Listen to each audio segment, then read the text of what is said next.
জামায়াতের সঙ্গে গেলে কঠিন মূল্য দিতে হবে এনসিপিকে, বলেছেন সামান্তা শারমিন।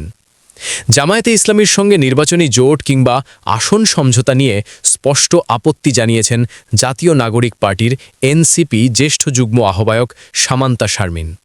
তিনি বলেছেন, এটা করলে এনসিপিকে কঠিন মূল্য দিতে হবে। জামায়াতের সঙ্গে আসন সমঝোতার আলোচনা নিয়ে এনসিপির মধ্যে যখন দ্বন্দ্ব এবং পদত্যাগের ঘটনা ঘটছে, তখন আজ রোববার সকালে নিজের ফেসবুক আইডিতে এক পোস্টে তার অবস্থান তুলে ধরেন সামান্তা।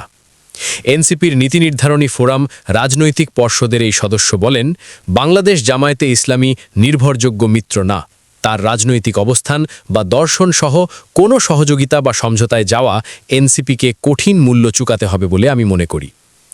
জুলাই অভ্যুত্থানে সামনের কাতারে থাকা তরুণদের গড়া দল এনসিপি ত্রয়োদশ সংসদ নির্বাচনে অংশ নেওয়ার ক্ষেত্রে জামায়াতের সঙ্গে আসন সমঝোতা প্রায় চূড়ান্ত করেছে।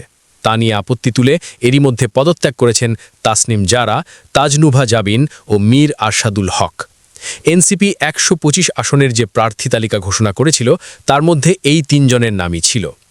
এছাড়া এনসিপির ৩০ জন নেতা দলীয় আহ্বায়ক নাহিদ ইসলামকে সম্ভাব্য জোট বিষয়ে নীতিগত আপত্তি জানিয়ে স্মারকলিপি দিয়েছেন। ঢাকা বিশ্ববিদ্যালয়ের চারুকলার সাবেক শিক্ষার্থী সামান্তা শারমিন পোস্টে লিখেছেন, এনসিপির এতদিনের অবস্থান অনুযায়ী তার মূলনীতি রাষ্ট্রকল্প জামায়াত থেকে সম্পূর্ণ আলাদা।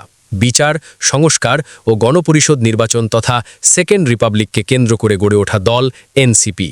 ফলে এই তিনটি বিষয়ে অভিন্ন অবস্থান যে কোনো রাজনৈতিক মিত্রতার পূর্বশর্ত। তার বর্তমান অবস্থান দলের গত ১.৫ বছরের অবস্থানের সঙ্গে সামঞ্জস্যপূর্ণ। জামায়াত নিম্নকক্ষে পিআর এর সংখ্যানুপাতিক প্রতিনিধিত্ব আওয়াজ তুলে সংস্কারকে ব্যাহত করায় লিপ্ত হয়েছিল দাবি করে সামান্তা লেখেন। ফলে এনসিপির আহ্বায়ক বলেছিলেন, যারা সংস্কারের পক্ষে নয় তাদের সাথে জোটও সম্ভব নয়। তাই জুলাই পদযাত্রার পর থেকে ৩০০ আসনে একক প্রার্থী দেওয়ার ঘোষণা দেওয়া হয় আহ্বায়ক সহ একাধিক বরাতে, এবং স্বতন্ত্রভাবে নির্বাচন করবে এনসিপি, এই মর্মে সারা দেশ থেকে প্রার্থীদের আহ্বান করা হয়।